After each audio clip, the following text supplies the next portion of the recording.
دیکھیں میں نے جیسے آپ کو پہلے کہا کہ ہمارے یہاں ایک جو اگر ریگولیٹ ہو نا، جیسے میں نے آپ کو پہلے بتایا کہ اگر یہ ریگولیٹ ہو، جیسے دنیا بھر میں دبئی میں بھی ہے اور دنیا میں بھی ہے، پھر آپ سنتے ہوں گے کہ ڈیجیٹائز ہونا، یعنی کہ اگر میں نے کوئی پلاٹ، گھر، اپارٹمنٹ بینگلور خریدا ہے تو میں باہر سے بیٹھ کے جو ہے نا میرے پاس فائل، مطلب مجھے یہ یقین ہو، اب میں اس کی نمائندگی کر رہا ہوں، اوورسیز کی نمائندگی کر رہا ہوں، جو بات آپ کو بتا، مجھے یہ یقین ہو کہ میرے پلاٹ پہ قبضہ نہیں ہوگا، ٹھیک ہے، میری فائل جو ہے نا کوئی 2 نمبر کوئی دوسری فائل نہیں بنا سکتا، ٹھیک ہے. تو یہ جو ہم بات کر رہے ہیں ڈیجیٹائز ہونے کی، کہ یعنی کہ وہ اگر L D A R D A ہمارا کراچی ایم ڈی اے، اگر وہ فائلیں ڈیجیٹائز ہو جائیں، لوگوں کو وہاں بیٹھے ہوئے وہ اپنا وہاں پہ کھولیں تو ان کے پاس سامنے اپنی پوری فائل موجود ہو، ٹھیک ہے. تو یہ اس طرح کے یعنی کہ جو اپنا ٹیکنالوجی کا کام ہے نا، یعنی کہ جیسے ٹیکنالوجی کے ذریعے چیزوں کو اپڈیٹ کرنا، افضل صاحب اس میں تو ڈیولپرز کی بھی ذمہ داری بنتی ہے نا.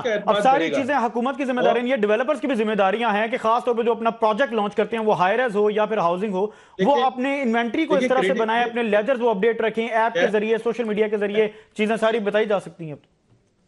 نہیں، میں یہ بات بالکل آپ ٹھیک کہہ رہے ہیں، میں یہ بات ضرور سمجھتا ہوں کہ کریڈیبلٹی کی بہت ضرورت ہے کہ ہمیں اچھا دیکھیں، ہمارے یہاں تو ایک ہے، ہماری جو ایسوسیشن پورے پاکستان کی ہے، لیکن ہمارے یہاں ایک چیز ہے کہ کراچی میں کوئی بھی بلڈر یا ڈیولپر جو کہ 400 گز کے پلاٹ سے زیادہ کے اوپر کنسٹرکشن کرتا ہے یا کوئی ہاؤسنگ اسکیم ڈیولپ کرتا ہے، تو وہ ہمارے ممبر کے بغیر جو ہے نا اس کو اتھارٹیز جو ہے اپروول نہیں دیتی. اچھا. تو اس کی وجہ سے اس کو ایک ایڈوانٹیج ہمارے یعنی کہ جو کلائنٹ ہے، جس نے اس کے پاس کوئی بکنگ کرائی ہے بلڈر یا ڈیولپر کے پاس، اگر اس کو بلڈر یا ڈیولپر سے کوئی شکایت ہوتی ہے تو وہ شکایت ہماری ایسوسیشن کے پاس لے کر آتا ہے. اچھا، بالکل ٹھیک ہے، یعنی آپ نے ایک پلیٹ فارم دیا ہے، وہ آپ تک کمپلین بھی کر سکتے ہیں اور آپ گارنٹر ہیں ایک طرح سے. جی، اس کی اور واقعی اور ہم وہ جو بلڈنگ بنا رہے ہوتا ہے اس کو گارنٹی بھی کرتے ہیں، یعنی کہ اور گارنٹی بھی کرتے ہیں، اور ساتھ ساتھ ہماری یہاں کمپلینس کمیٹی بھی موجود ہے. تو جیسے جیسے بھی کسی بھی بلڈر یا ڈیولپر کی وہ شکایت آتی ہے یا اس نے کوئی مس بہیو کیا ہوتا ہے یا ٹائم لائن اپنی کمپلیٹ ٹائم لائن کے اوپر چیز ڈیلیور نہیں ہو رہی ہوتی، تو ہم اس کو بٹھا کے اس کو سالو کراتے ہیں اس ایشو کو. ٹھیک ہے، اس کے نتیجے میں بلڈر ڈیولپر کا بھی پرسپشن بہتر ہوتا ہے، کنسٹرکشن انڈسٹری کا بھی بہتر ہوتا ہے، اور چیزیں تو میں سمجھتا ہوں کہ پورے پاکستان میں اسی طرح سے ہونا چاہیے کہ وہ تمام اتھارٹیز جو ہے وہ لوگوں کو اس کے نتیجے میں سیکیور ہوں گے تو انویسٹمنٹ بڑھے گی. بالکل ٹھیک ہے، یہ ایک اچھا اقدام ہے. ہم خوفزدہ ہو جاتے ہیں، بالکل. میں یہ سمجھتا ہوں کہ جتنا ہم زیادہ ریگولیٹ ہوں گے اتنا زیادہ اوورسیز سے انویسٹمنٹ بھی پاکستان میں بڑھے گی اور ہماری کریڈیبلٹی بھی بڑھے گی. بالکل صحیح، اور یہ بڑا احسن اقدام ہے یہ جو آپ نے بات کی کہ اس میں ایسوسیشنز کا بڑا اہم کردار ہے. کوئکلی جو کہ کلوزنگ ہو رہی ہے، اسماعیل صاحب آپ کی طرف آؤں گا. جس طرح سے ابھی افضل صاحب نے بات کی، جو ایسوسیشنز ہیں، اور یہ صرف کراچی نہیں بلکہ لاہور میں دیگر شہروں میں بڑی ایسوسیشنز بنی ہوئی ہوتی ہیں، ریئلٹرز کی ایسوسیشنز ہوتی ہیں، بلڈر ایسوسیشنز ہوتی ہیں. اگر وہ گارنٹر بن جائیں اپنے پروجیکٹس کے حوالے سے، اور خاص طور پر اوورسیز کو وہ گارنٹی دیں اور مانیٹر کریں جس پروجیکٹ میں انویسٹمنٹ ہو رہی ہے، تو یقیناً یہ جو ایسوسیشنز بڑا اہم کردار ادا کر سکتی ہیں. اس سے پاکستان میں ریمیٹنس بھی بڑھے گا، اس میں ٹرسٹ بھی بڑھے گا اور انویسٹمنٹ بھی بڑھے گی.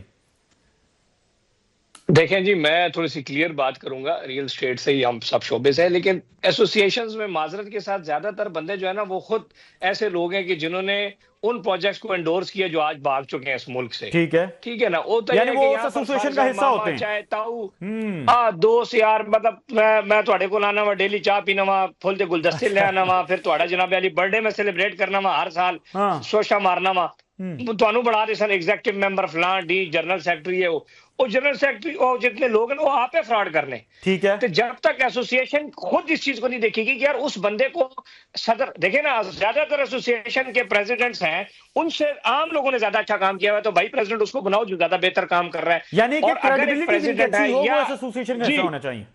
سر جی، ایسوسیشن آپ دیکھیں نا، یہاں پر باریاں لگی ہیں، کل دی تھوڑی باری، پرسوں دی تھوڑی باری. جتنی ایسوسیشنز ہیں پاکستان کے اندر، آپ مقامی لوگوں سے پوچھ لیں کہ یار اس ایسوسیشن فلانی ایسوسیشن میں کتنے % لوگ ہیں. زیادہ تر ایسی ہیں آدھی بلڈنگیں چھوڑ دی ہیں، آدھے کام کریے. اور اگر پنڈی اسلام آباد کی بھی بات کریں، یہاں پر بھی یہ مسائل ہیں. تو یہاں پر جو ایسوسیشنز ہیں اس میں کوئی چیک اینڈ بیلنس نہیں ہے. بس جس طرح پارٹیاں جو ہے فلانے ٹکٹ دے دو، فلانے ٹکٹ دو، فلانے ٹکٹ، ان کا نہ کوئی کام ہے، نہ یہ کچھ کر سکتے ہیں، نہ ان سے کوئی پازیٹیو ہونا ہے. یہ حکومت نے کرنا ہے،